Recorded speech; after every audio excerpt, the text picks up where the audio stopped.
Ruang Dewa Bela Diri, Bab 1066 sampai dengan 1070. Bab 1066 Area Laut Super. Di matanya, Ye Xiwen tidak menimbulkan ancaman. Ancaman sebenarnya adalah pemuda berjubah indah ini. Di matanya, Ye Xiwen hanyalah orang biasa, tetapi orang di depannya tidak hanya kuat, tetapi juga memiliki latar belakang yang membuatnya kagum.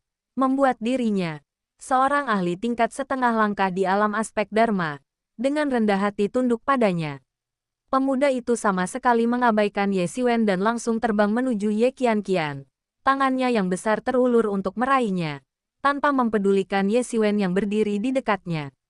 Kilatan mesum terpancar dari matanya. Ye Qianqian tetap tenang dan tak terpengaruh saat pemuda berjubah indah itu bergegas menghampirinya. Terutama, cara pandangnya terhadap pemuda itu seolah-olah ia sedang menatap orang mati. Seolah-olah ia telah mengetahui semuanya sejak lama. Pada saat itu, Ye Xiwen bergerak. Dengan lambaian tangannya, dia mengeluarkan lightsaber, memadatkan aliran pedang yang sangat menakutkan ke dalamnya, mengubahnya menjadi pedang besar berisi niat pedang yang menebas dari langit. Cip-ciprat ciprat-ciprat, gelombang energi darah yang mengerikan meletus dan menghantam langsung jari besar itu. Dengan raungan yang mengerikan, tangan raksasa itu terbelah di udara, dan cahaya pedang yang tajam bahkan mengikuti tangan yang menguap itu, hampir mengenai pemuda berjubah indah tersebut. Sialan, ekspresi pemuda berjubah indah itu berubah drastis. Dia lengah dan hampir saja tangannya dipotong oleh Ye Xiwen. Siapa kau? Berani-beraninya kau menyerangku. Pemuda berjubah indah itu menatap Ye Xiwen dengan dingin. Lalu, siapakah kau? Tanya Ye Xiwen perlahan. Namaku Ni Fei Bai. Aku ditakdirkan untuk menjadi tokoh besar di alam aspek Dharma, kata pemuda berjubah indah itu dengan acuh tak acuh. Lalu menoleh ke Ye Qianqian dan berkata, aku adalah seorang seniman bela diri dari wilayah Laut Selatan, yang berkali-kali lebih mulia daripada wilayah laut tingkat rendah ini. Jika kau mengikutiku, aku jamin kau akan hidup mewah. Kultivasimu akan meningkat pesat setiap hari, dan melampaui alam aspek Dharma di masa depan tidak akan sulit. Tidak mungkin menghitung berapa banyak wilayah laut yang ada di laut tak berujung. Belum lagi wilayah laut kecil seperti Laut Yunsing. Ada banyak wilayah laut besar, tetapi hanya ada 4 wilayah laut super di seluruh laut tak berujung. Mereka masing-masing dinamai berdasarkan 4 arah mata angin, timur, selatan, barat, dan utara. Mereka adalah kekuatan paling vital di seluruh lautan tak berujung. Dan bagi wilayah laut lainnya, mereka hampir seperti tempat suci seni bela diri. Itulah mengapa Ni Fei Bai begitu percaya diri. Wanita-wanita lain akan langsung tergila-gila padanya hanya dengan mendengar nama Laut Selatan. Bodoh, Ye Qianqian berkata dingin. Pemuda berjubah mewah itu, Ni Fei Bai, merasa seolah harga dirinya telah direnggut sepenuhnya. Wajahnya langsung gelap, dan dia berkata, dasar bajingan tak tahu malu. Aku sudah memberimu kehormatan, tapi kau tak menghargainya. Karena kau tak ingin melakukan kultivasi ganda, maka jadilah tungkuku. Jadilah batu loncatanku di jalan seni bela diri. Pemuda berjubah indah itu, Ni Fei Bai, segera berteriak dingin. Karena kau tidak tahu apa yang terbaik untukmu, maka matilah. Pemuda berjubah mewah itu tidak mengincar Ye Qianqian. Targetnya adalah Ye Xiwen. Tulang selangka Ye Qianqian sudah terkunci. Dan meskipun dia telah mendapatkan kembali sebagian kekuatannya, dia masih sangat rentan di mata pemuda itu. Izinkan aku menunjukkan teknik rahasia keluarga kami. Kitab Pedang Awan Ungu Jangkrik Es. Ni Fei Bai meraung, dan sebuah pedang panjang muncul di tangannya. Namun, tidak seperti pedang panjang biasa. Pedang ini memiliki sepasang sayap jangkrik putih salju di atasnya. Dentang, cahaya pedang melesat melintasi langit dan bumi, seperti jangkrik es putih yang muncul dari bumi, membekukan dunia, makhluk buas purba lainnya. Saat gerakan itu dilakukan, bahkan Hao Chang yang berada di belakangnya pun mengubah ekspresinya. Meskipun Ni Fei Bai tampak sangat bodoh baginya, dia tidak dapat disangkal kuat. Terlepas dari kesombongannya, dia bukanlah orang yang benar-benar idiot. Ini benar-benar menakutkan. Hanya itu, Ye Xiwen mencibir, dan cahaya pedang di tangannya mulai menyembur keluar, melesat di sepanjang pedang panjang dan langsung meledak ke udara.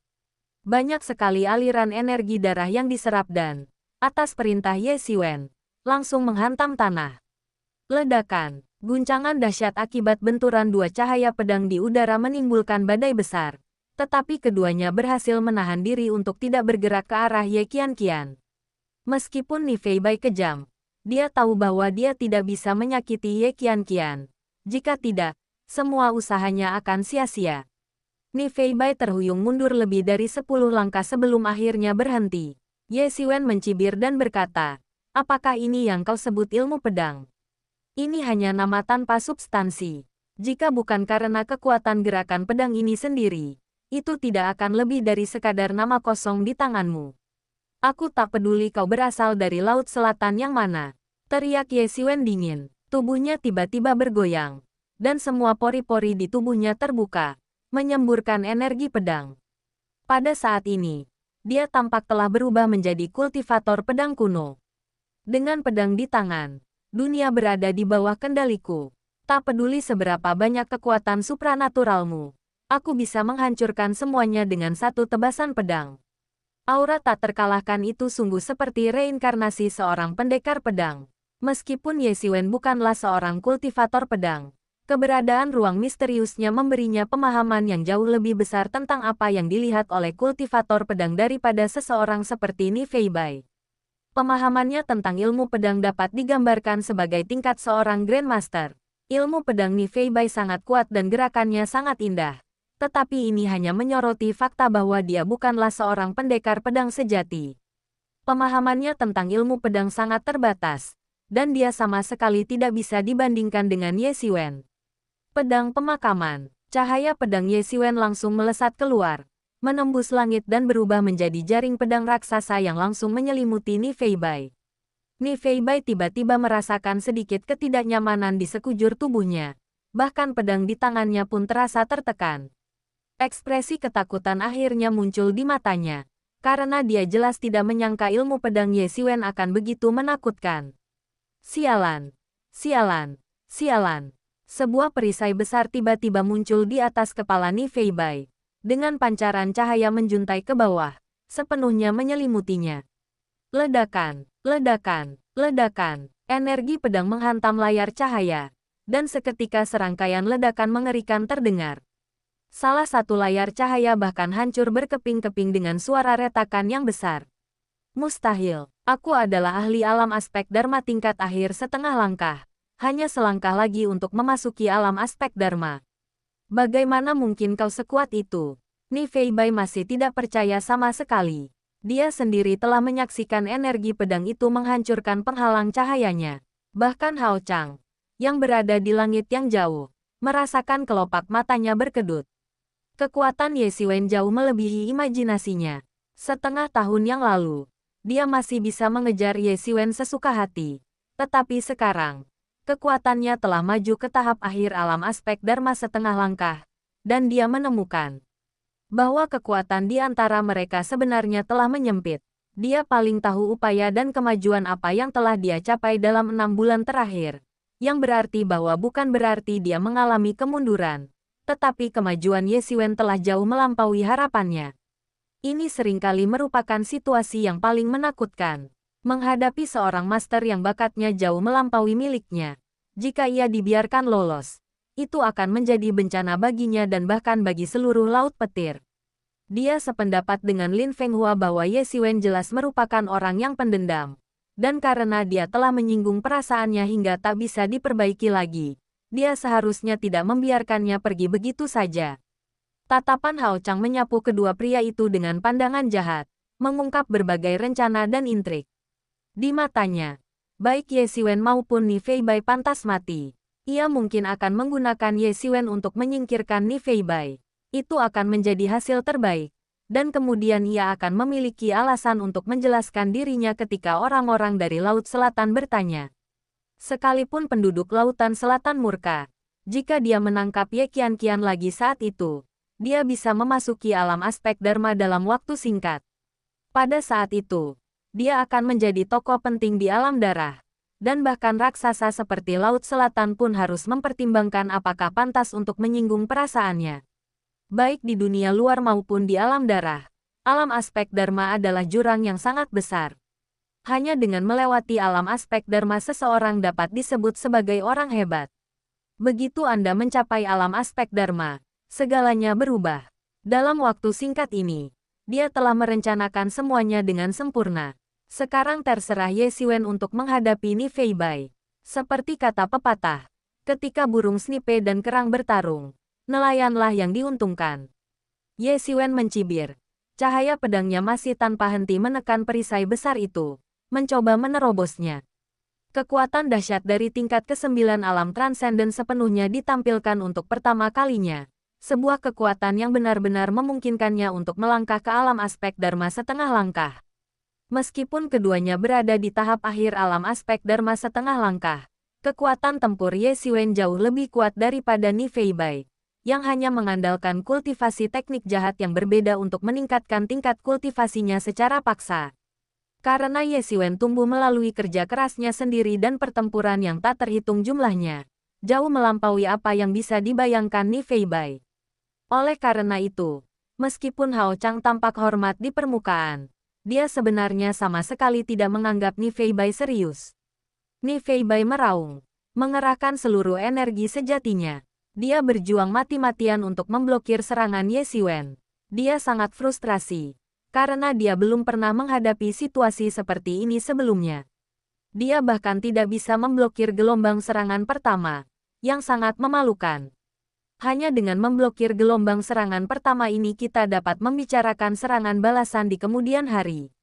Meskipun seni bela dirinya tidak murni, dia benar-benar telah mencapai tahap akhir dari alam aspek Dharma setengah langkah. Dengan perlindungan perisai yang jelas merupakan senjata sihir tingkat 1 kelas bumi, auranya semakin membengkak. Sialan, Ye Xiwen, aku menolak untuk percaya bahwa aku tidak bisa membunuhmu hari ini. Bab 1067 dia benar-benar mati di tangannya. Pada saat itu, Ni Fei Bai melepaskan cahaya pedang mengerikan yang merobek langit, dan segala sesuatu di sekitarnya tampak memasuki dunia es dan salju.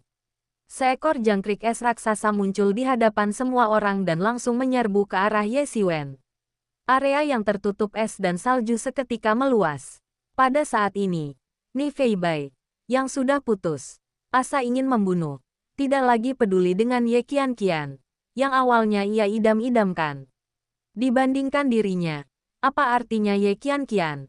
Seberkas cahaya merah darah melesat keluar dari tubuh Ye Xiwen, berubah menjadi cermin kuno yang dilukis dengan gambar-gambar iblis. Cermin itu menyelimuti Ye Qianqian di dalamnya, dan memancarkan berkas cahaya untuk mencegah es dan salju masuk. Mata Ye Qianqian berkedip, dia menatap Ye Xiwen, tetapi sepertinya tidak mengatakan apapun. Dia hanya mengepalkan tangan putihnya yang halus dengan erat. Menghadapi ledakan emosi Ni Fei Bai yang tiba-tiba, Ye Xiwen tidak panik. Seolah-olah dia sudah mempertimbangkannya, dia terus menyemburkan energi pedang, membentuk badai energi pedang di sekelilingnya. Ni Fei Bai mengumpulkan seluruh kekuatannya dan melepaskan serangan pedang yang sangat mengerikan. Jangkrik es itu tampaknya mampu membekukan seluruh dunia. Ye Xiwen mundur beberapa langkah, mengangkat pergelangan tangannya, dan langsung melepaskan pedang besi di tangannya. Pedang besi itu menebas udara, dan kekuatan senjata tingkat bumi sepenuhnya ditampilkan pada saat ini. Cepat, cepat, cepat. Serangan pedang Ye Xiwen tampaknya tidak memiliki ciri khas lain. Jika harus digambarkan sebagai karakteristik unik, itu adalah kecepatannya. Jangkrik es, yang awalnya menyerang, membuka mulutnya yang besar untuk menelan Ye Xiwen dan mencabik-cabiknya dengan cahaya pedangnya. Namun, ketika mereka benar-benar bentrok, Ye Xiwen lah yang melancarkan serangan pertama. Pedangnya langsung menancap ke jangkrik es, dan dingin yang mengerikan itu seketika membekukan lengan Ye Xiwen, seolah-olah akan membekukan seluruh tubuhnya. Namun, sebelum sempat merayap ke tangan Ye Xiwen, makhluk itu dihantam oleh gelombang kekuatan ilahi yang tak berujung, sehingga tidak mampu membekukannya. Dentang, pedang Ye Xiwen tiba-tiba mengeluarkan semburan cahaya yang sangat kuat, seketika menghancurkan jangkrik es yang hendak dilemparkan. Namun, hal ini juga memberi Ni Fei Bai waktu untuk melarikan diri. Meskipun serangan ini gagal membunuh Ye Xiwen seperti yang dia harapkan, hal itu memungkinkannya untuk sepenuhnya membebaskan diri. Cepat serang bersama, bunuh bajingan ini, teriak Ni Fei Bai saat itu. Para ahli yang mengikuti di belakang mereka berdua semuanya dibawa olehnya. Mereka semua adalah ahli terbaik di bidangnya dan dianggap kelas 1 di Laut Selatan. Setelah mendengar itu, para ahli bergegas menghampiri Ye Xiwen. Tetapi Hao Chang tampaknya tidak mendengar mereka dan tetap tidak bergerak. Sialan. Hao Chang, apa kau memberontak? Kau akan mati. Begitu aku membunuh bocah ini, aku akan membuatmu membayar. Melihat Hao Chang yang terkuat tidak bergeming, Ni Fei Bai sangat marah.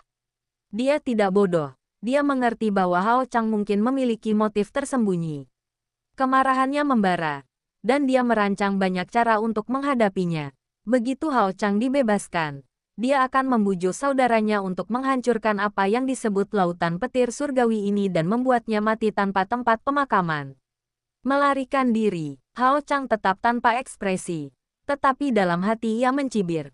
Karena ia telah memutuskan untuk membiarkan keduanya bertarung dan pihak ketiga mendapat keuntungan. Ia sudah memutuskan untuk membunuh.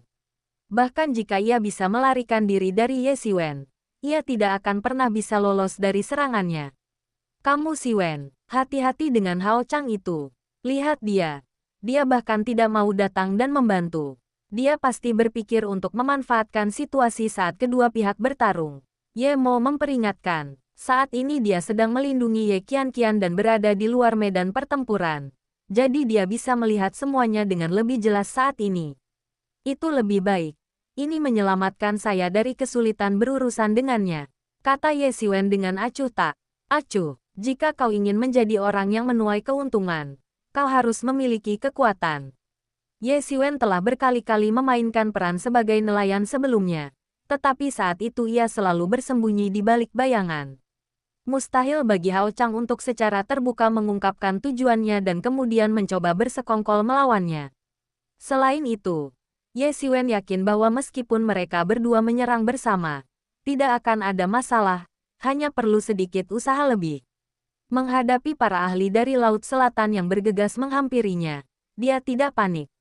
Dengan sentuhan ringan ujung kakinya, dia bergerak seperti naga dan langsung menerjang kerumunan, untuk sementara mengabaikan Ni Fei Bai. Puff, dengan semburan cahaya pedang, bunga darah mekar di tenggorokan seorang ahli alam aspek Dharma tingkat menengah setengah langkah dari Laut Selatan. Kekuatan hidupnya dengan cepat padam. Mata ahli itu masih terbuka lebar. Tak percaya.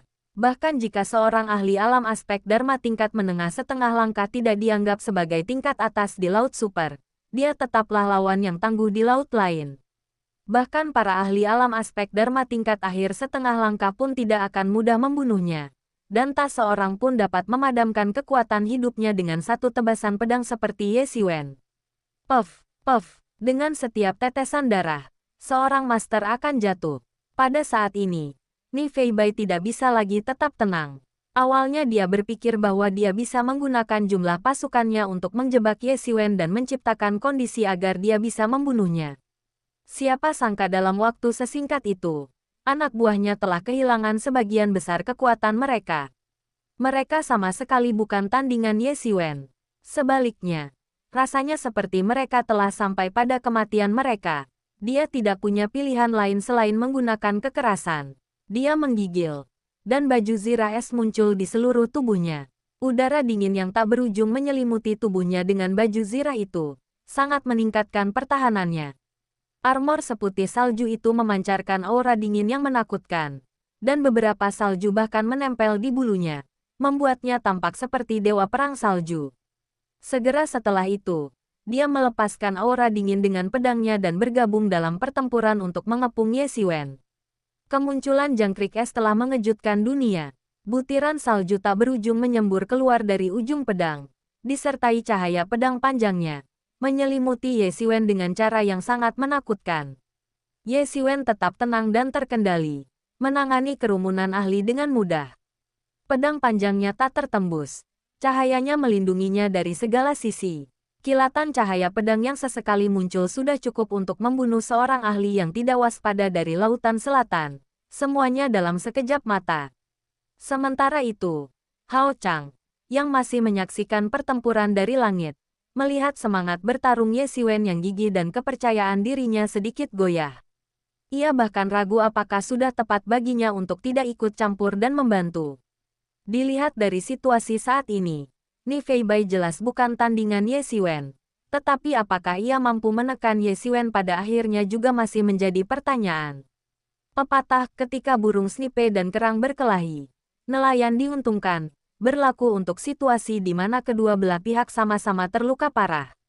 Namun, dilihat dari tindakan Ye Siwen, tampaknya tidak ada keraguan bahwa kedua belah pihak sama-sama terluka parah. Sebaliknya, Ye Siwen mengalahkan Ni Feibai dalam pertarungan tersebut. Jika burung snipe dan kerang tidak dapat saling berkelahi dan keduanya terluka, lalu di mana nelayan akan mendapat keuntungan? Namun, pikiran itu hanya terlintas sesaat di benaknya sebelum ia menekannya, karena ia tetap sangat percaya diri. Pedang, pemakaman, dengan raungan, Ye Siwen melepaskan semburan cahaya pedang, yang terpecah di udara menjadi energi pedang yang tak terhitung jumlahnya dan menyebar ke segala arah. Puff, puff, puff. Para ahli dari Laut Selatan itu bahkan tidak sempat berteriak sebelum jantung mereka tertusuk oleh ribuan pedang dan mereka tewas di tempat. Ni Feibai hanya mampu menahan energi pedang berkat perlindungan perisai itu, sehingga terhindar dari kematian di tempat. Meskipun begitu, kondisinya tetap menyedihkan. Pada saat itu, dia akhirnya menyadari bahwa pria di depannya, yang sebelumnya dia anggap serius, adalah orang yang benar-benar menakutkan, sangat kuat. Jika seseorang di tingkat ke-9 alam transenden dapat mengalahkan seorang ahli alam aspek Dharma setengah langkah tingkat lanjut seperti dia dalam keadaan yang begitu menyedihkan, bukankah itu benar-benar menakutkan dan sangat kuat? Tepat saat ia hendak melarikan diri, Ye Siwen menyerang dengan pedangnya. Pedang besi itu membelah langit dan tiba di depannya seperti sambaran petir, seketika menghancurkan semua pertahanannya. Bahkan perisainya pun tidak dapat melindunginya sepenuhnya. Bang! Cahaya pedang meledak di tubuhnya, menyebar kemana-mana. Seketika, dadanya berlumuran darah, dan tidak diketahui seberapa parah kerusakan organ dalamnya. Dia batuk darah, bahkan mengeluarkan beberapa pecahan organ dalamnya, menunjukkan betapa seriusnya lukanya. Namun, tanpa perisai itu, bukan hanya organ dalamnya yang akan hancur, dia mungkin akan terbelah menjadi dua. Dia meraung, dan kekuatannya terus meningkat. Esensi sejatinya meledak hingga batasnya dalam sekejap, langsung menangkis cahaya pedang Ye Siwen yang hendak menyerang. Kemudian, sosoknya berubah menjadi aliran cahaya dan menuju ke arah Hao Chang. Dia tidak menyangka Hao Chang akan menyelamatkannya. Sejak Hao Chang berhenti bergerak, dia tahu bahwa Hao Chang memiliki motif tersembunyi. Mungkin bagi Hao Chang, apa yang dilakukannya dapat dibenarkan. Tetapi bagi Hao Chang, itu seperti anjing yang telah dia pelihara mengkhianatinya. Di matanya, Hao Chang, yang begitu bersemangat untuk menyenangkan hatinya, hanyalah seperti anjing, yang melakukan apapun yang diperintahkan kepadanya. Namun sekarang setelah anjing ini mengkhianatinya, dia sangat marah. Dia mungkin tidak akan pernah mengerti mengapa Hao Chang ingin membunuhnya. Itu karena keserakahan dan keinginannya untuk memanfaatkan Ye Qianqian. Dia hanya mencoba mengalihkan kesalahan. Dia tidak bisa menghadapi Ye Siwen. Jadi dia memancingnya ke pihak Hao Chang, membiarkan mereka berdua bertarung seperti anjing, sehingga dia bisa menuai keuntungan. Dia bersumpah bahwa jika dia bisa melarikan diri, dia akan menghancurkan laut petir terkutuk ini. Bajingan-bajingan terkutuk ini semuanya harus mati. Saat sosoknya terbang ke sisi Hao Chang, yang tadinya berdiri tenang tanpa bergerak, tiba-tiba bergerak, dan kekuatan petir yang tak terbatas tiba-tiba berkumpul di tinjunya. Bang! Sebuah pukulan tiba-tiba menembus langit dan menghantam tubuh Ni Feibai. Tekanan mengerikan dari pukulan itu langsung menghantam tubuhnya. Kau! Ni Feibai merasakan kekuatan hidupnya terkuras dengan cepat, dan pandangannya mulai kabur. Dia tidak pernah membayangkan bahwa dia akhirnya akan mati bukan di tangan Ye Siwen, tetapi di tangan Hao Chang. Bab 1068 Kecerdasan berbalik menjadi bumerang. Ni Feibai mungkin tidak pernah membayangkan bahwa dia akan mati di tangan Hao Chang, bukan di tangan Ye Siwen seperti yang sebelumnya dia pikirkan. Betapa kejamnya hati itu. Betapa jahatnya cara-cara itu. Kau tidak akan lolos begitu saja. Saudaraku akan membalaskan dendamku. Setelah mengucapkan kata-kata terakhir itu, dia menghembuskan napas terakhirnya. Dan pada saat yang sama, tablet kehidupan yang dimilikinya hancur seketika. Tidak mengherankan jika para murid penting dari tokoh raksasa seperti itu memiliki token kehidupan. Begitu token kehidupan itu hancur, itu menandakan kematian yang pasti. Dan bahkan jika mereka berada ribuan mil jauhnya, sekte tersebut akan segera mengetahuinya. Bahkan Ye Xiwen sedikit terkesan. Dia benar-benar memiliki pembawaan seorang pahlawan yang kejam. Tak heran Ni Feibai tidak bisa mengalahkannya dalam rencana-rencananya. Meskipun dia tidak mengetahui alasan perselisihan internal mereka, Ni Feibai adalah anggota dari Super Sea Domain. Bagi banyak ahli di lautan tak berujung, lautan super adalah penguasa seluruh lautan tak berujung. Sang penguasa tertinggi, dengan ahli yang tak terhitung jumlahnya di sekte tersebut, banyak di antaranya telah melampaui alam aspek Dharma. Bagi mereka yang berada di lautan tak berujung, dia adalah sosok yang tidak boleh dihina.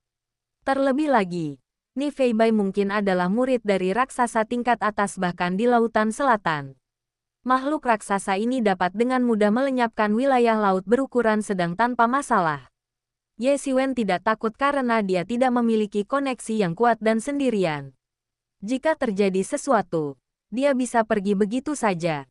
Meskipun dia mungkin kekurangan dukungan dari sekte atau anggota keluarga berpangkat tinggi, dia tidak perlu khawatir tentang pembalasan mereka. Apakah mereka bahkan bisa menemukannya adalah masalah lain. Jadi apa yang perlu ditakutkan? Namun, orang ini benar-benar berani membunuh Ni Feibai. Jadi apa artinya itu? Entah dia sudah gila dan berniat memberontak melawan wilayah Laut Selatan, atau dia sudah siap untuk membungkamnya. Kini hanya Ye Xiwen dan Hao Chang yang tersisa. Jika salah satu dari mereka meninggal, maka rahasia ini akan tetap menjadi rahasia selamanya. Selama mereka tidak berbicara, siapa yang akan tahu? Harus diakui bahwa Hao Chang bahkan lebih licik daripada yang terlihat. Di mata Ye Xiwen, Lin Fenghua sudah menjadi orang yang penuh tipu daya dan kejam.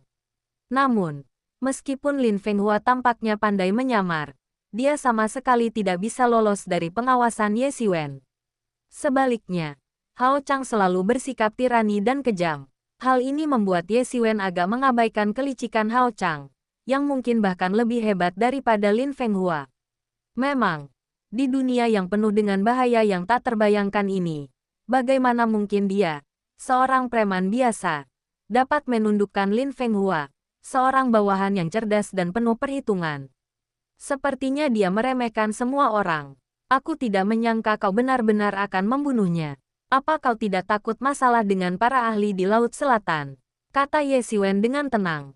Semakin kuat suatu kekuatan, semakin protektif pula mereka terhadap anggotanya sendiri. Hal itu sama di mana-mana. Karena jika mereka tidak melindungi anggotanya sendiri, bagaimana mungkin ada kekompakan di antara sekte-sekte? Apalagi kemauan untuk mati demi sekte mereka. Tren penguasa di tingkat wilayah Laut Super sangat berbeda dengan tren klan buaya racun bayangan dan lainnya di wilayah Laut Yunsing. Di samudera yang luas, kekuatan dominan adalah sekte dan faksi, bukan ras laut individu.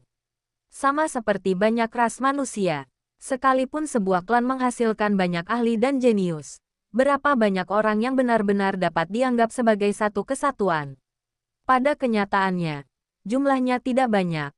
Terutama jika dibandingkan dengan luasnya dunia. Dibandingkan dengan keluarga, sekte-sekte memiliki keunggulan bawaan. Oleh karena itu, di Samudra Super, sebagian besar penguasa adalah sekte. Tentu saja, ini tidak selalu demikian. Ada juga beberapa ras yang sangat berbakat yang ada sebagai ras utuh dan mendominasi dunia. Misalnya, ras naga legendaris tinggal di Pulau Naga. Terdapat juga burung Phoenix di alam Phoenix kuno, yang legendaris, yang semuanya berbeda satu sama lain. Sekarang setelah tablet kehidupan Ni Feibai hancur, dengan kata lain, diperkirakan tidak akan lama lagi para ahli dari Laut Selatan akan berbondong-bondong datang ke sini, yang akan menjadi bencana besar bagi seluruh Laut Guntur. Tidak apa-apa, mereka akan segera tahu bahwa Ni Feibai tewas di tanganmu. Paling-paling, Aku hanyalah seorang penjaga yang gagal menjalankan tugasnya. Hao Chang tersenyum pada Ye Siwen, memperlihatkan senyum kejam. Baginya, hal semacam ini sudah menjadi kebiasaan.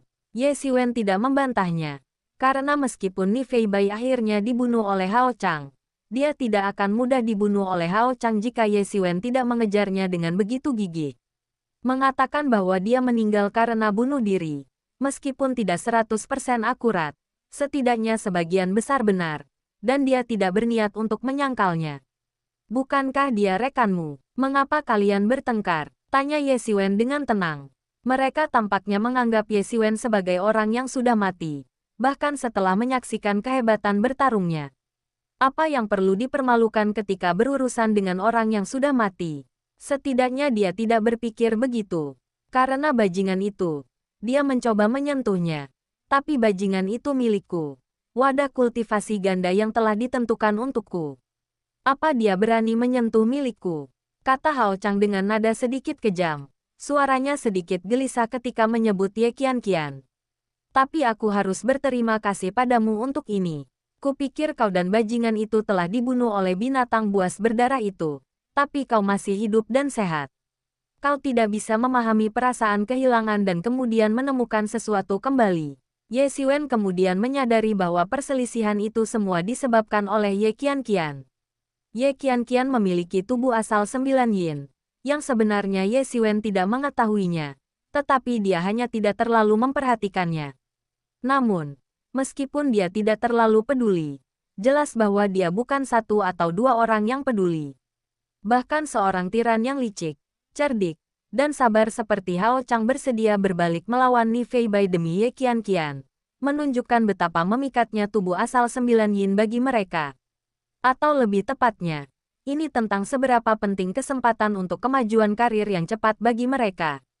Keduanya berbicara seperti teman lama, tampaknya tidak peduli dengan pemandangan berdarah di hadapan mereka. Mereka bukanlah musuh, melainkan seperti dua sahabat karib. Namun, kewaspadaan di hati mereka tidak pernah berkurang. Mungkin menyenangkan mendapatkan sesuatu kembali setelah kehilangannya, tetapi tidak begitu menyenangkan jika kau mendapatkan sesuatu lalu kehilangannya lagi, bukan? Ye Siwen tersenyum tipis. Kata-kata Hao Chang telah memberinya sebuah ide yang bagus, tentang bagaimana menangani masalah ini.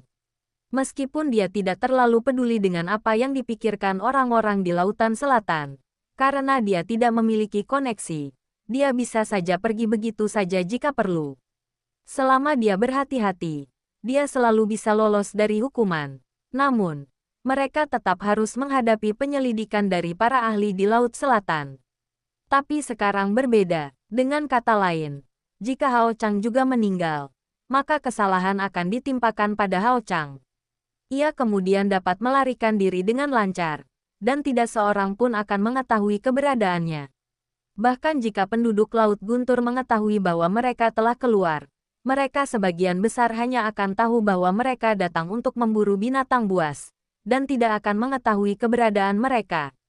Mereka dapat melarikan diri dengan lancar. Ide ini persis sama dengan ide Hao Chang, kecuali bahwa mereka melakukannya sepenuhnya dalam kegelapan, sehingga mereka tidak perlu mengkhawatirkan banyak hal.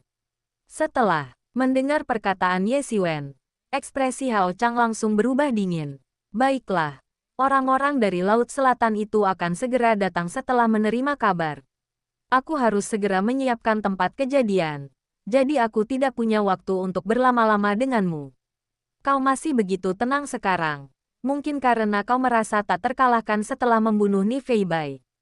Biar ku katakan, aku bukan sampah seperti Ni Feibai. Setengah tahun yang lalu, kau dihancurkan olehku dan melarikan diri dalam keadaan yang menyedihkan, dan akan sama lagi dalam setengah tahun ke depan. Hao Chang tidak sabar untuk terus berbicara dengan Ye Siwen seperti ini. Esensi sejatinya mulai bergejolak, dan seluruh energi langit dan bumi mulai samar-samar menunjukkan kecenderungan untuk membentuk sebuah dunia. Ini adalah tanda mendasar dari seorang master yang akan berkultivasi ke alam aspek Dharma. Ini cukup untuk membuktikan bahwa, dalam hal kekuatan saja, Hao Chang memang telah membuat kemajuan pesat dibandingkan setengah tahun yang lalu.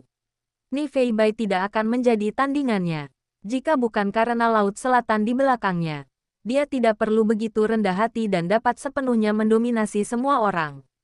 Ekspresi Ye Siwen juga sedikit berubah, bukan karena takut, tetapi karena dia tidak menyangka kultivasi Hao Chang telah berkembang hingga level seperti itu. Dibandingkan dengan setengah tahun yang lalu, telah terjadi kemajuan yang luar biasa, bahkan bisa dikatakan tak tertandingi. Kulturmu benar-benar telah mencapai level seperti ini.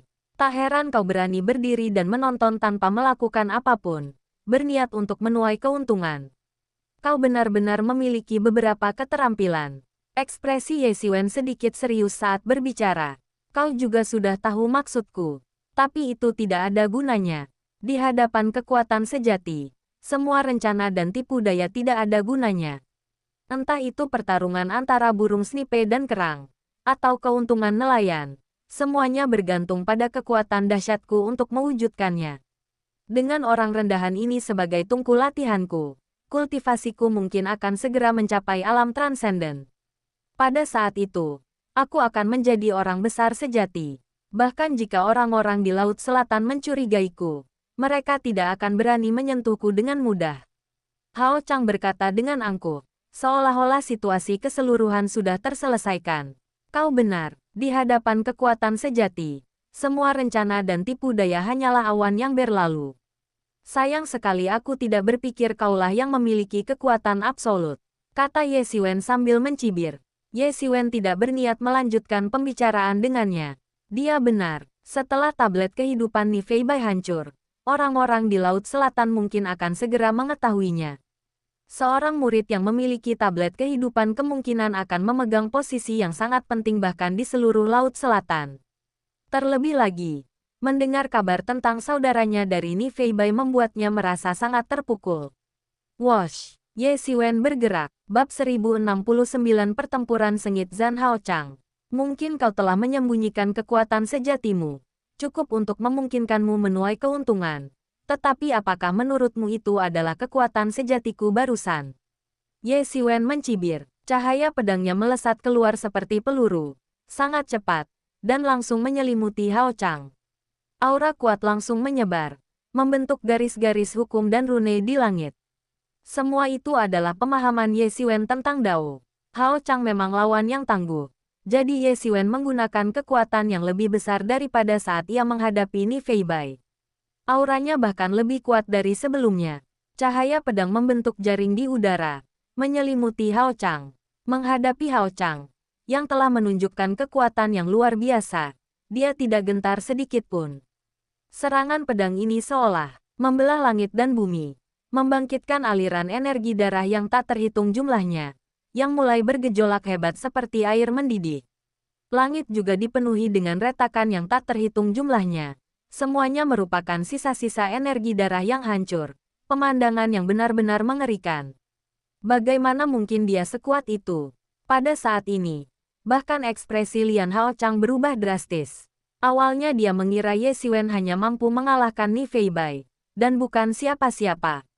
Tetapi ketika Ye Siwen benar-benar bergerak, dia menyadari bahwa dia sangat salah. Kekuatan Ye Siwen jauh melebihi ekspektasinya dan sangat dahsyat. Menghadapi serangan pedang ini, dia tidak memilih untuk menghadapinya secara langsung. Sebaliknya, dia melangkah maju secepat kilat dan menghindari cahaya pedang yang pekat. Ledakan, ledakan, ledakan, energi pedang menghantam tanah, menciptakan serangkaian ledakan memekakkan telinga yang mengguncang area sekitarnya.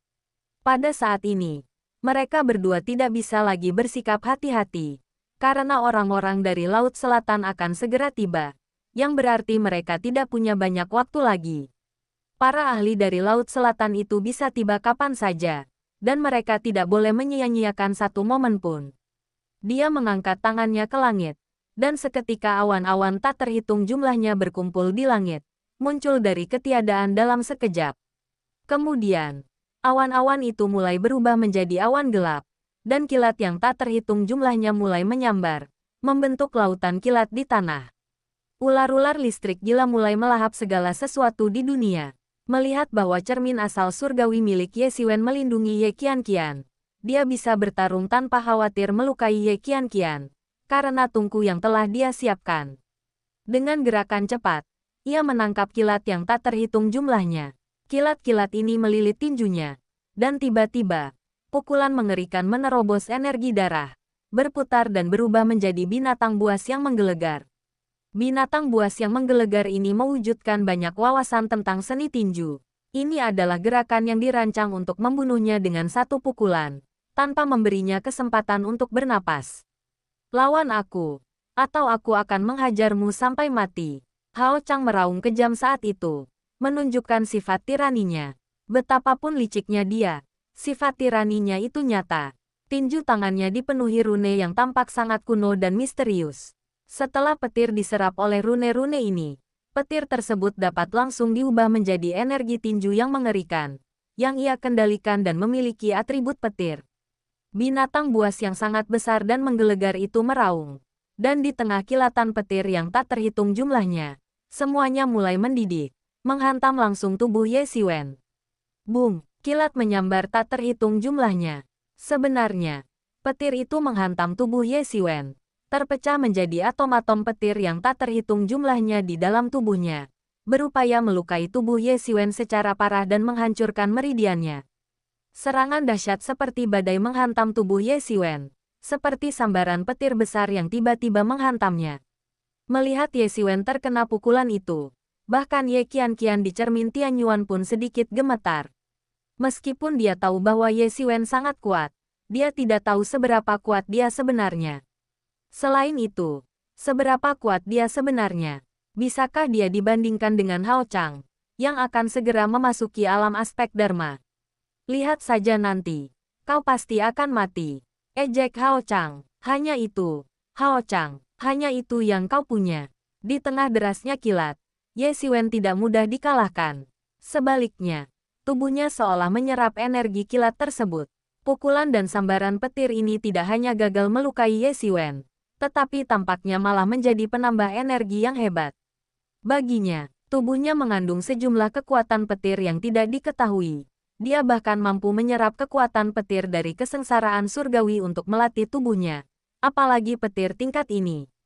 Apa yang terjadi? Hao Chang langsung terkejut. Dia tidak menyangka pukulannya tidak hanya gagal melukai Ye Siwen secara serius, tetapi juga menjadi penawar yang ampuh baginya. Dia tiba-tiba panik. Jika serangannya bahkan tidak bisa melukai Ye Siwen, maka melanjutkan seperti ini akan sia-sia. Namun, dia tidak tahu bahwa bukan berarti pukulannya tidak bisa melukai Ye Siwen. Sebenarnya, pukulan-pukulan itu tidak pernah mampu melukai Ye Siwen secara serius. Luka ringan apapun akan benar-benar hilang setelah teknik generasi Phoenix Surgawi menyembuhkannya. Dia selalu mampu mempertahankan kondisi puncaknya. Jadi bagaimana mungkin dia bisa dengan mudah dibunuh? Sekarang, ranahnya telah mencapai puncak tingkat ke-9 dari alam transenden. Dan dia hanya selangkah lagi untuk memasuki alam aspek Dharma setengah langkah. Kekuatannya tidak tertandingi dibandingkan sebelumnya.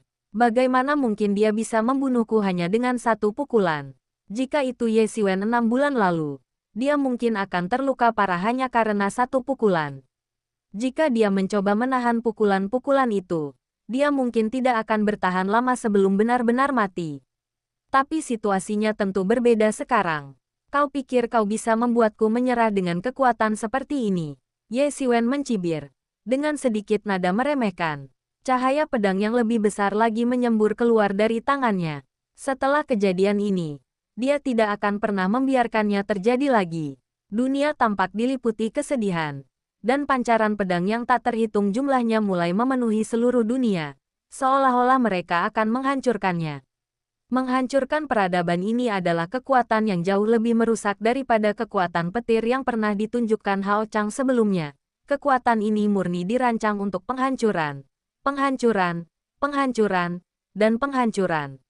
Cahaya pedang itu menyatu, berubah menjadi pedang besar yang menghantam dari langit. Teknik pedang macam apa ini? Ekspresi Hao Chang sedikit berubah, tetapi dia tidak punya waktu untuk memikirkannya. Dia melayangkan pukulan, dan kilat yang tak terhitung jumlahnya menyusul, berubah menjadi naga petir yang menghantam penyerang hingga terpental. Ledakan, ledakan, ledakan, ledakan dahsyat terdengar di mana-mana. Bentrokan antara kedua pihak menjerumuskan seluruh dunia ke dalam gejolak, seolah-olah tidak ada tempat yang tidak bertabrakan. Permainan pedang Ye Xiwen dapat digambarkan sebagai kuat dan berat. Saat menghadapi Ye Xiwen, Hao Chang hanya bisa mundur selangkah demi selangkah. Menghadapi Ye Xiwen, yang tidak takut dengan serangannya yang seperti kilat, Hao Chang telah kehilangan dukungan terbesarnya dan sangat frustrasi serta tak berdaya. Sialan, apa kau benar-benar berpikir aku tidak bisa berbuat apa-apa padamu? Hao Chang meraung berulang kali. Auranya memadat dan kemudian membentuk cincin gelombang energi yang menyebar keluar. Sosoknya melesat secepat kilat, mencapai Ye Xiwen dan melancarkan serangan balik. Karena dia tahu betul bahwa dia tidak bisa membiarkan Ye Xiwen terus seperti ini. Gaya bertarungnya sepenuhnya bergantung pada momentum. Semakin kuat momentumnya, semakin dahsyat gerakannya. Jika Ye Xiwen terus melancarkan serangan sekuat itu, momentumnya akan semakin menakutkan. Dalam hal ini, akan semakin sulit untuk melawannya seiring berjalannya permainan. Satu-satunya cara untuk mengatasi ini adalah dengan menekan semua momentumnya. Di belakangnya muncul sosok petir raksasa, makhluk seperti dewa yang menakutkan dan agung, yang bergabung dengan Hao Chang dan menerkam Ye Xiwen dari udara. Ye Xiwen, sebaiknya kau menyerah saja, kau tak mungkin bisa menandingiku, teriak Hao Chang sambil menyerang Ye Xiwen. Kau ditakdirkan menjadi kambing hitamku. Kau pikir kau bisa membuatku menyerah? Bodohkah kau? Teriak Ye Xiwen dingin. Kau pikir kau siapa? Kau pikir kau pantas mendapatkan penyerahanku? Tiba-tiba, cahaya pedang di tangannya menembus langit dan menyerang Hao Chang, tidak memberinya kesempatan untuk bernapas. Ledakan petir surgawi. Hao Chang meraung menanggapi serangan pedang yang datang. Segera setelah itu, kilat yang tak terhitung jumlahnya di langit berkumpul dan meledak dengan dahsyat.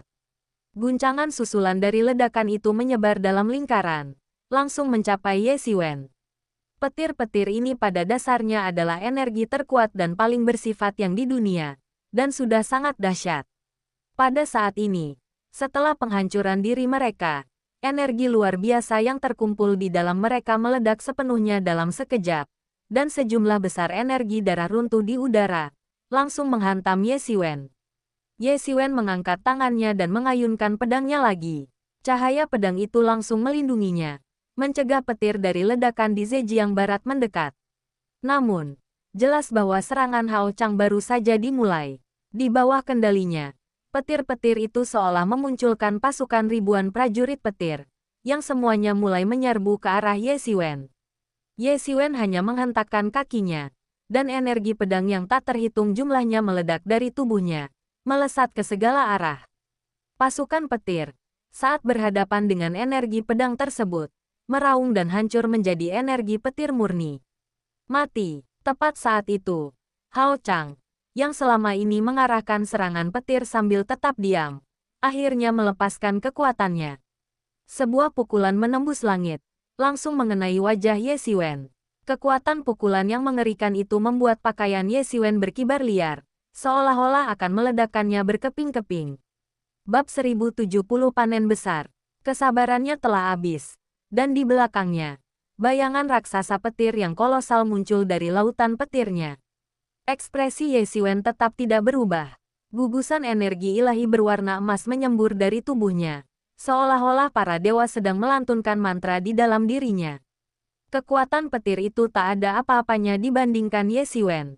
Meskipun bagi para pendekar bela diri biasa, sedikit saja petir yang sangat kuat dan bersifat yang ini akan menyebabkan mereka meledak seketika, sehingga sangat merepotkan. Namun itu bukanlah tandingan bagi Ye Xiwen. Betapapun sulitnya menghadapi hal ini, dapatkah itu dibandingkan dengan lautan petir yang menakutkan selama kesengsaraan surgawi? Ular listrik ini tidak ada apa-apanya dibandingkan dengan cobaan surgawi yang telah berubah menjadi raksasa purba. Ye Xiwen tidak melakukan gerakan-gerakan mewah, dia hanya mengayunkan pedangnya satu demi satu. Namun setiap ayunan memiliki kekuatan yang luar biasa. Kau bukan tandinganku, kata Ye Xiwen dengan tenang. Di bawah serangan-serangannya, Hao Chang, yang seharusnya mengerahkan seluruh kekuatannya, malah menjadi tak berdaya dan tidak mampu berbuat apapun terhadap Ye Xiwen, bahkan dengan seluruh kekuatannya. Pertempuran tetap buntu, Dan itu bukanlah yang dia inginkan. Namun, Ye Xiwen juga mulai merasa tidak puas dengan kebuntuan ini. Karena dia tidak tahu berapa lama waktu yang dibutuhkan para ahli dari Laut Selatan untuk tiba. Dan dia tidak bisa membuang waktu sedetik pun lagi seperti ini. Wilayahmu tidak ada yang istimewa. Sekarang izinkan aku menunjukkan wilayahku. Dan kau akan menyadari bahwa pemahamanmu tentang petir hanyalah lelucon. Ye Xiwen tidak banyak bicara. Tiba-tiba, sepasang sayap angin dan petir muncul di belakangnya. Dengan kepakan sayap, kekuatan angin dan petir yang tak terbatas menyapu keluar, seketika mengubah radius ratusan mil menjadi wilayah angin dan petir. Domain petir Hao Chang sama sekali tidak berarti dibandingkan dengan domain Ye Xiwen. Domain itu tidak lebih dari terus-menerus dilahap. Dibandingkan dengan kekuatan angin dan guntur Ye Xiwen, hukum petir Hao Chang tampak sangat tidak berarti. Meskipun dia telah berlatih teknik petir sejak kecil, dan jauh lebih lama daripada Ye Xiwen, serta merupakan seorang jenius yang tak tertandingi, banyak makhluk kuno pun tidak dapat menandingi pemahamannya tentang teknik petir. Namun, dia hanya kurang beruntung dan bertemu dengan Ye Xiwen. Jika itu adalah para ahli yang telah melampaui alam aspek Dharma, atau bahkan para ahli teratas di dalam alam aspek Dharma, pemahaman mereka tentang sihir petir mungkin telah melampaui Ye Xiwen. Lagi pula, tingkat kekuatannya memang seperti itu. Dia bahkan belum berada di alam aspek Dharma. Namun, tak seorang pun di level yang sama, atau bahkan beberapa level lebih tinggi, dapat menandinginya. Lagi pula, tidak semua orang seperti dia memiliki ruang misterius yang memungkinkannya untuk menyimpulkan segala sesuatu yang dapat dipahaminya pada levelnya secara maksimal. Dia bahkan bisa menyimpulkan hal-hal yang berada di luar pemahamannya pada levelnya saat itu. Tetapi semakin tinggi levelnya, semakin besar pula jumlah energi spiritual yang dibutuhkan. Seandainya dia tidak dibatasi oleh energi spiritual, dia bisa melampaui alam aspek Dharma dalam waktu singkat dan menembus sepenuhnya tanpa perlu mengkhawatirkan hal lain. Di alam petir ini, dia adalah perwujudan Dewa Petir, yang berkuasa atas semua petir di dunia, tak seorang pun dapat menyainginya. Cahaya pedangnya benar-benar menghancurkan kekuatan tinju Hao Chang, dan petir itu langsung diserap dan diubah. Dia tampak sama sekali tidak khawatir tentang konsekuensi tersambar petir, benar-benar tak kenal takut. Mustahil, bagaimana mungkin kau begitu menakutkan? Baru sekarang Hao Chang mulai benar-benar panik. Saat itulah aku menyadari betapa menakutkannya bertemu seseorang yang sepenuhnya mengendalikan diri. Namun, secara umum, hal ini mustahil untuk ditemui. Petir itu sendiri adalah hukum ortodoks langit dan bumi. Musuh segala sesuatu di langit dan bumi. Dan alat yang digunakan surga untuk melaksanakan hukuman ilahi. Dapat dikatakan bahwa tidak ada kekuatan yang dapat menahan hukum petir. Namun, Ye Xiwen adalah pengecualian. Meskipun dia tidak dapat menahan kekuatan petir, dia dapat menyerap energi petir dan kemudian mengubahnya menjadi energinya sendiri untuk dilepaskan. Inilah hal yang paling menakutkan. Kemampuan yang bahkan lebih menakutkan daripada tubuhnya yang tak terkalahkan. Hao Chang masih sulit percaya bahwa dirinya, seorang master di tahap akhir alam aspek Dharma setengah langkah, hanya sedikit lagi dari benar-benar memasuki alam aspek Dharma. Namun ia menderita kekalahan berulang kali di tangan Ye Xiwen. Pada saat ini, dia akhirnya mengerti apa yang dirasakan Ni Fei Bai sebelumnya, perasaan tak berdaya melawan lawan yang semakin kuat. Aku menolak ini, sihir petirku cukup untuk menundukkan semua hukum dunia. Tak seorang pun bisa menahan sihir petirku. Hao Chang meraung, melepaskan semburan esensi sejati yang tak terhitung jumlahnya. Pada saat ini, awan gelap di langit mulai berjatuhan dengan deras. Petir-petir itu saling melahap di udara, tumbuh semakin besar. Tepat sebelum mengenai Ye Xiwen, dia bergerak. Cahaya pedangnya melesat menembus langit, dan naga-naga petir itu tidak mampu menembus tubuh Ye Xiwen. Mereka lenyap sepenuhnya, berubah menjadi energi petir murni yang diserap oleh wilayah kekuasaannya, sehingga meningkatkan kekuatan Ye Xiwen. 3 pedang digabungkan, Ye Xiwen meraung, melepaskan 3 serangan beruntun dengan pedang panjangnya. Pedang pemakaman, pedang pemakaman, pedang pemakaman surga. Saat ketiga, pedang mulai menyatu di tangan Ye Xiwen. Lebih dari 1/10 esensi sejati di dalam tubuhnya langsung terkuras. Hampir seolah-olah esensi sejati yang bergejolak di dalam tubuhnya telah langsung habis. Banyak sekali pancaran pedang mulai terpisah dari ketiga pedang itu, mengguncang langit. Dalam sekejap, pancaran-pancaran itu menyatu menjadi satu pedang panjang, yang melesat keluar. Hao Chang ketakutan saat melihat pemandangan ini. Dia belum pernah melihat pendekar pedang yang begitu menakutkan sebelumnya. Para pendekar pedang yang pernah dilihatnya di masa lalu tidak ada apa-apanya dibandingkan dengannya. Boom! Pedang panjang itu langsung menebas langit. Sebelum dia sempat bereaksi, dia ditusuk oleh pedang itu. Tubuhnya yang tegak mulai hancur sedikit demi sedikit, dan tulang punggungnya langsung patah. Energi pedang Ye Xiwen bahkan lebih mengerikan dari yang dia bayangkan. Namun, serangan pedang ini tetap gagal membunuh Hao Chang. Meskipun terluka parah, dia jelas belum mati. Tetapi dibandingkan dengan sikapnya yang gagah tadi, dia tampak menyedihkan seperti anjing liar. Saat ini, Ye Xiwen hanya memiliki kurang dari setengah energi sejatinya yang tersisa dalam pertempuran. Hao Chang memang lawan terkuat yang pernah dihadapinya, tetapi dia bukanlah yang paling gigih atau paling berbahaya. Meskipun begitu, mengonsumsi lebih dari setengah esensi sejatinya masih belum cukup untuk membuktikan kekuatan Hao Chang. Dibandingkan dengan Hao Chang, Ni Feibai jauh lebih lemah. Tapi sekian dulu untuk sekarang. Mata Ye Xiwen seolah menyimpan bintang-bintang yang lahir dan hancur, seperti alam semesta yang dingin dan sunyi, tak terduga. Pada saat itu, dia mengulurkan tangannya yang besar, dan bola kebencian melesat keluar darinya. Di bawah kekuatan hisap misterius, energi darah yang tak terhitung jumlahnya di sekitarnya dengan panik terkonsentrasi di telapak tangannya, dan sebuah bola energi iblis raksasa langsung terbentuk. Wosh! Ye Xiwen mengerahkan kekuatan dengan lengan kanannya, dan seketika peluru energi iblis raksasa itu melesat menembus langit dan mengenai Hao Chang, yang telah menderita kerusakan parah. Boom! Awan jamur raksasa muncul dari tubuhnya, dan kekuatan mengerikan itu mencabik-cabik tubuhnya, dengan cepat menghancurkan roh purbanya, membuatnya benar-benar mati.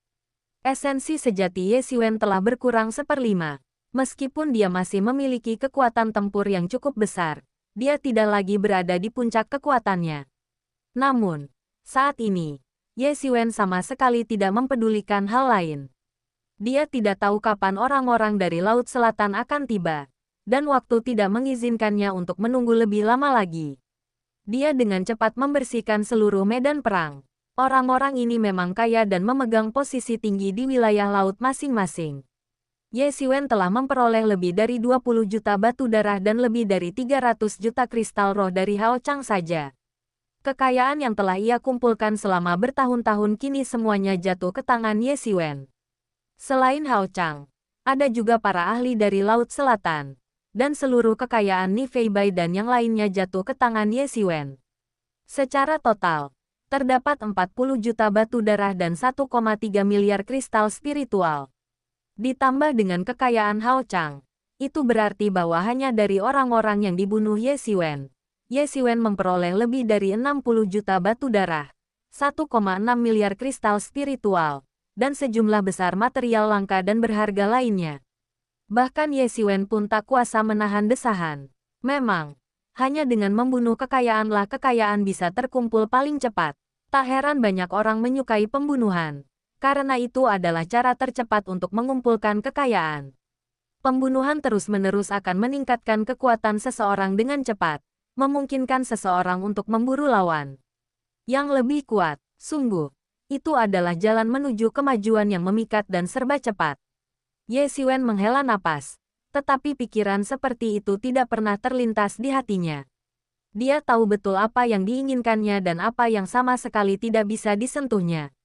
Meskipun jalan ini mengarah pada kemajuan yang pesat, mudah untuk tersesat di dalamnya dan menjadi boneka keinginan, yang disebut orang memiliki iblis batin. Memiliki iblis batin adalah hal yang paling menakutkan. Tidak peduli seberapa jauh Anda pergi atau seberapa tinggi Anda mendaki, akan selalu ada hari ketika iblis itu meletus. Dan begitu benar-benar meletus, itu bahkan bisa berakibat fatal. Inilah mengapa Ye Xiwen merasa hal itu tidak dapat diterima. Ye Xiwen dengan tergesa-gesa mengatur tempat kejadian, tidak punya waktu untuk melakukan lebih banyak. Mayat para ahli dari Laut Selatan berada tepat di sana. Sementara mayat Hao Chang telah dihancurkan dan dibawa pergi olehnya, diserap oleh cermin asal surgawi. Tidak perlu menyembunyikan hal lain. Karena meskipun kematian Ni Feibai terkait dengannya, bukankah Hao Chang yang pada akhirnya memberikan pukulan telak kepadanya? Itu sudah cukup. Hal lainnya sama sekali tidak penting. Oleh karena itu, dia bahkan tidak membersihkan tubuh Ni Feibai. Dia percaya bahwa para ahli dari wilayah Laut Selatan akan dapat dengan mudah mengetahuinya ketika mereka tiba. Setelah mengatur semuanya secara singkat, Ye Xiwen buru-buru meninggalkan tempat kejadian.